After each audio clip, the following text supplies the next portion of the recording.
Hey good peeps, it's Kia Muse coming back at you.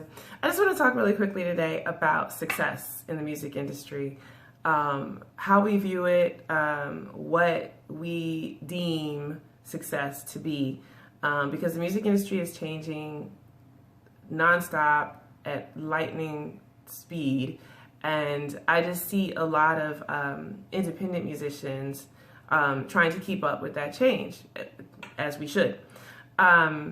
In the past, I think success was measured. I mean, it's very simple. You had to be chosen by a record label who had a distribution funnel that could take you, nationally, internationally, whatever the case may be. So your whole play was to get chosen. So now everyone has distribution, everyone has wide accessibility. If you can put a song together, if you can't put a song together, you can put it on a platform and people can discover you. So it's great, except for that, because everyone can do it now, there's the whole idea of like being lost in the sauce. Like, how can anyone find you if everyone is in the space? So that, that going direct to consumer, that B2C is fantastic. It used to be more fantastic when people could actually download your music.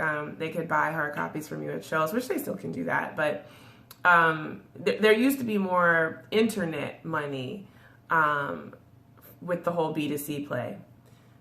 Now with streaming, I hesitate to say that the model is broken, but it's not working. I mean, people who, I don't care how many millions of streams you have, on any of these platforms, it still is not going to be enough to live off of unless you have all of the publishing, all of the writing, and you're doing that on every song that you put out. And even then, you still are living a frugal lifestyle.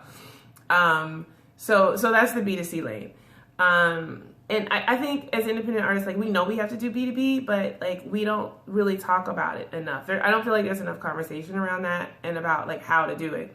And your B2B businesses, I mean, those opportunities would be like sync licensing deals, brand deals, sound packs, affiliate marketing.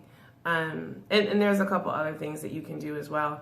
And we're talking literally about leveraging the actual music. I'm not talking about performing. I'm not talking about, starting a lip gloss line or, if you're a dude, like selling, boxer shorts or whatever. I'm talking about like leveraging music. So, what I think is important for us at this stage of the game is knowing how to manage both sides of it. But like, if you don't have a manager, we're talking about like cutting out the middle people. We're not talking about paying people 10%. I'm talking about the same way that you're on the internet pitching your B2C straight to your customers, asking them to listen, asking them to download, asking them to Patreon. That's the same way that you're going to pitch to businesses. That's the same way you're going to pitch. Well, not the same way. The idea is the same. You're going to go direct to these businesses. Hey, I see you're working on this project. Hey, I see you're marketing this product. To journalists, hey, because that also is going to help build your brand. But there's a way, right? So the way that you talk to, or the way that you pitch a music supervisor is not going to be the same way that you're going to pitch brand or enterprise. Is not going to be the same way that you're going to pitch a smaller mom and pop enterprise that needs influencers or needs music or whatever the case may be. And so that's sort of where I come in. I've performed for decades, produced music for decades, sung for decades, and for the last decade, I've been working for startups. Music startups specifically. And I've worked on the B2C side for about 4 years, maybe 5, and then the last 5, B2B. And then the last year on a SaaS platform for a music technology company. So I've seen the revenues that come in on both sides. The revenue on the B2B side is, I mean, far and away, going to be much, much more than B2C. And I'm not saying that B2C is not important, because B2C really is, it's like the life's blood of a business. It's the tethering of your end user, and it really dictates like your end user's interest in you. So that is why the B2C always has to be cultivated, but the B2B, without a doubt, is like where the money is going to come from, because businesses have budgets, and the budget is not like, it doesn't belong, to the it's not coming out of the music supervisor's pocket. It's not coming out of, whoever owns the brand, their pocket, or whoever owns the sounds platform. Like, it's not coming out of anyone's pocket directly. It's coming out of the business. And the business is already allotted to spend this money. So they have to spend it, and they want to spend it, before Q4 is over, so that they can get that budget re-upped for the next year. So if the money is there, if the budget is there, why not get part of that pie? Why not get that budget? And why not spend time, like strategic time, going after these budgets? So for the last 2 years, I've been working on this, like building a system for knowing what's coming through, like, so knowing who's looking, building a system that actually gives you the contact information to reach out to these people, building a system of templates about how to pitch these people, what you should say, how the email should look, and then a bunch of other stuff. So it's essentially like a CRM, which is a customer relationship management tool, but for independent artists. So that way, if you're in a situation where you don't have a manager, like you don't feel like your career is big enough to have a manager, then this would be something that you would use, because it helps you track all your royalties, your writing splits.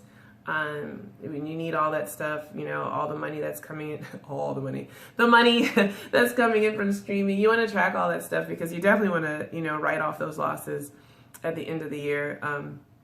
It even helps, just with your tax return in terms of like what you're getting back from whatever your other jobs are, that help you pay your bills day to day. If your music business is if you're operating at a loss, then you're going to get that money back, or at least some of that money back. But the CRM it's a digital tool. So you get online, you go into Google Sheets and you open it, and it's like 12 to 15 tabs of just everything that's going to help you track what you're actually creating, as well as what you're pitching, and then track what's coming in from those pitches. And it just gives you the tools to do it, so that you don't have to spend all of your time. You're already trying to spend time, producing and collaborating and writing. You don't necessarily always have the time. And if you have other jobs, you certainly don't have the time to be trying to look and see, look up every production in IMDb, look up, every, commercial that's casting, whatever the case may be. All that stuff is in this tool. So I've been doing this for like the last year. It's been about a year. So I've worked on it with artists who are, beginning, like in the very beginning of their career. And I've worked on it with artists who have been in the industry for about, 10 to 15 years.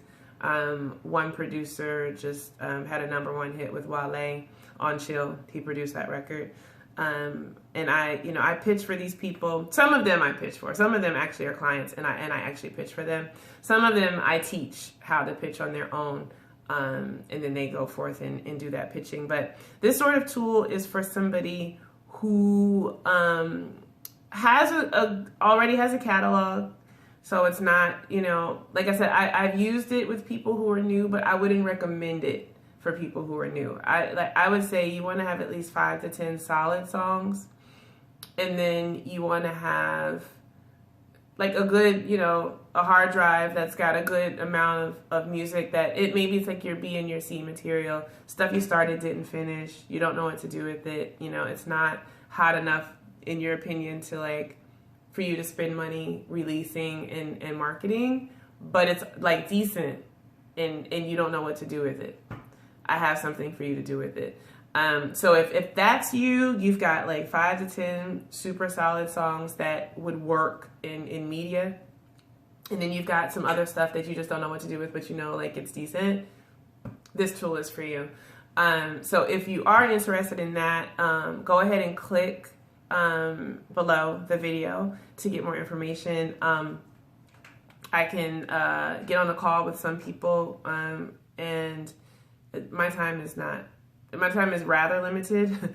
I do this work on a video conference, so it's a live coaching, and it happens over the space of 5 weeks. So I can't take a lot of people, but I can take some. So I'm happy to, you know, have a short, like 10, 15-minute call with you to see if this is something that would be good for you, and something that I think like you would benefit from. I'm happy to do that. So just click the link below and reach out to me, and we can get that organized. And if you have any questions, you also can leave them in the comments, and I'm happy to answer. Hope all is well with you guys, and I'll see you on the next one. Peace.